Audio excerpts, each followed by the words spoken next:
IPL 2026 season ముగింపు దశలో royal Challengers Bengaluru సరికొత్త చరిత్ర సృష్టించింది.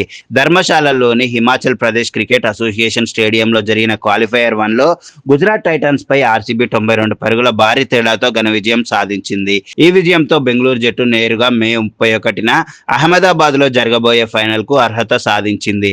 టాస్ గెలిచి ఫీల్డింగ్ ఎంచుకున్న గుజరాత్ టైటాన్స్కు మొదటి షాక్ ఇచ్చారు ఆర్సీబీ ఓపెనర్లు.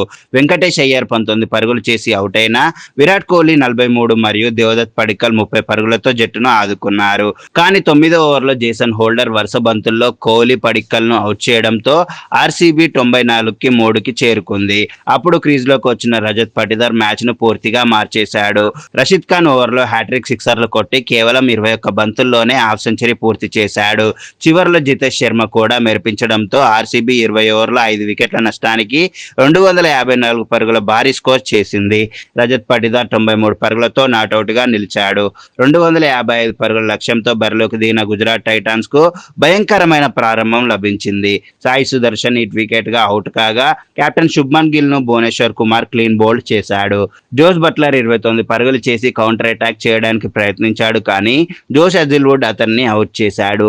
ఆ తర్వాత రసిక్ సలాం ఒకే ఓవర్లో నిశాంత్ సింధు, జేసన్ హోల్డర్లను అవుట్ చేసి డబుల్ వికెట్ మెడన్ ఇచ్చాడు. 51-5కి కుప్పకూలిన జీటీ ఆశలు దాదాపు అంతమయ్యాయి. ఒకవైపు వికెట్లు పడుతున్నా రాహుల్ తివాటియా మాత్రం అద్భుతమైన పోరాటం చేశాడు. 43 బంతుల్లో 8 ఫోర్లు 4 సిక్సర్లతో 68 పరుగులు చేసి తన ఐపీఎల్ కెరీర్ బెస్ట్ స్కోర్ నమోదు చేశాడు.